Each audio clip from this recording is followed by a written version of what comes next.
Assalamu alaikum. Hello, dear friends.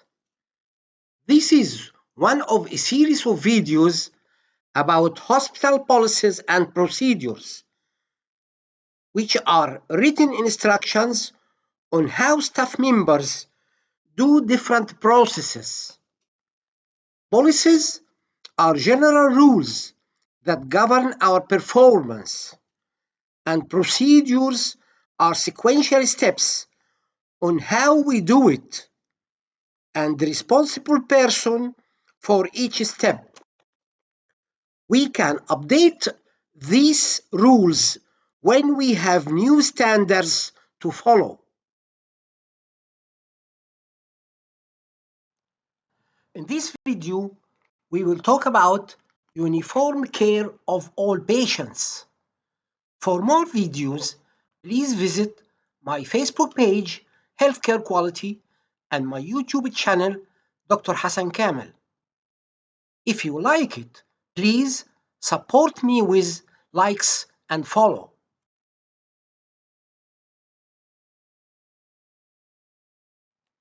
This policy is applicable to all medical, clinical, nursing, and supportive departments of the hospital.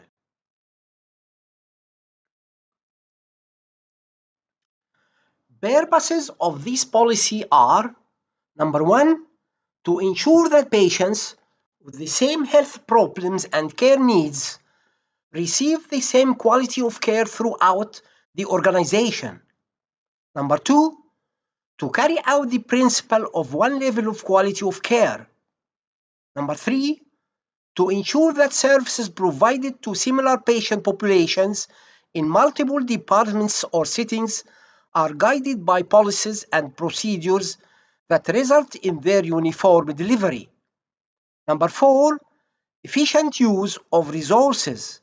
And number five, to permit the evaluation of outcomes of similar care throughout the organization.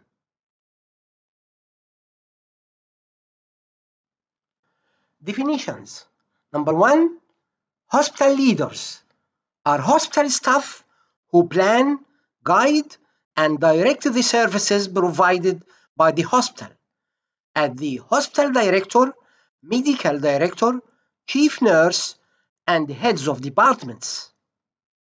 Number two, acuity of patient condition refer to how much rapid response needed to manage the patient's condition to avoid more complications according to severity of illness. Number three, treating physician. A qualified doctor, usually consultant, is identified to be the most responsible physician for the patient's care.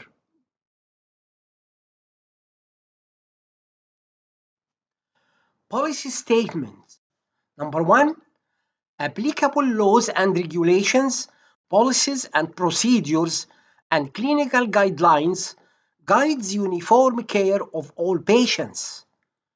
Number two, patients with the same health problems and care needs have a right to receive the same quality of care throughout the organization, regardless of nationality, religion, race, sex, age, or source of payment.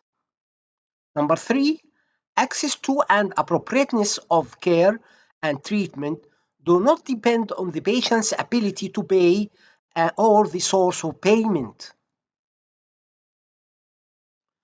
Number four, access to appropriate care and treatment by qualified practitioners doesn't depend on the day of the week or time of day. Number five, during all phases of inpatient care, there is a qualified individual identified as responsible for the patient's care, treating physician. Number six, patient needs are prioritized based on assessment results. Number seven, acuity of patient's condition determines the resources allocated to meet the patient's needs.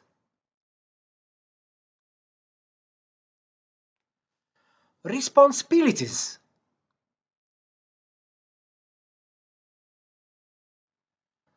Hospital leaders are responsible to plan and coordinate patient care, uniform delivery of services provided to similar patient populations in multiple departments.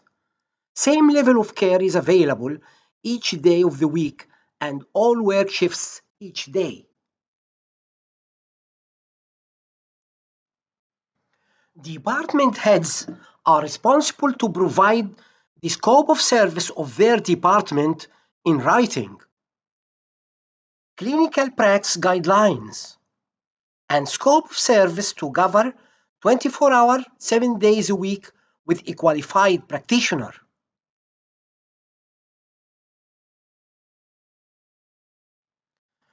All hospital staff are responsible to ensure the level of care provided to patients is the same throughout the organization, and services are provided in a timely manner to respond to patients' and family needs and expectations.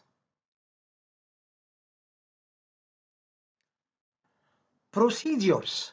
Number one, acuity of patient's condition. Determine the resources allocated to meet the patient needs. The most urgent or important care needs are identified. Patients with emergent, urgent, or immediate needs are given priority for assessment and treatment. Patient needs for preventive, palliative, curative, and rehabilitative services are prioritized based on the patient's condition at the time of admission as an inpatient to the organization.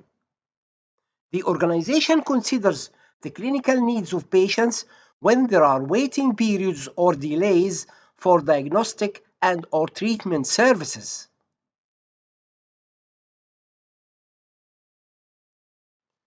Number two, the level of care provided to patients, for example, anesthesia care, is the same throughout the organization. Number three, patients with the same nursing care needs receive comparable levels of nursing care throughout the organization.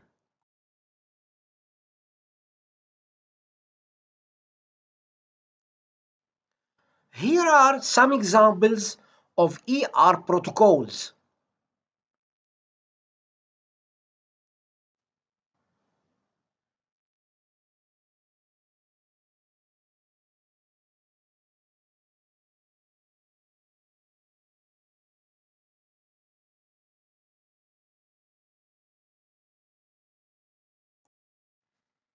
And here is an example of pneumonia clinical pathway.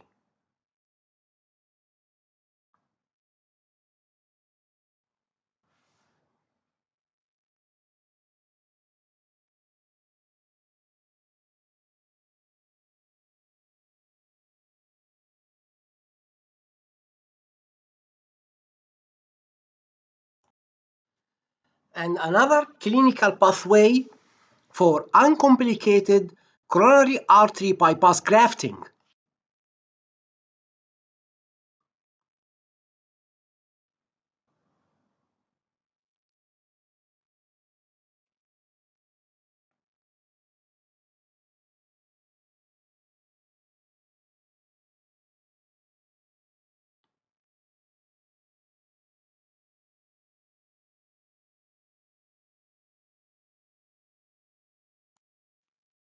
Approval of each policy is usually done by the preparing person, recommended by the department head, reviewed by the nursing supervisor, and approved by the quality director, medical director, and hospital director.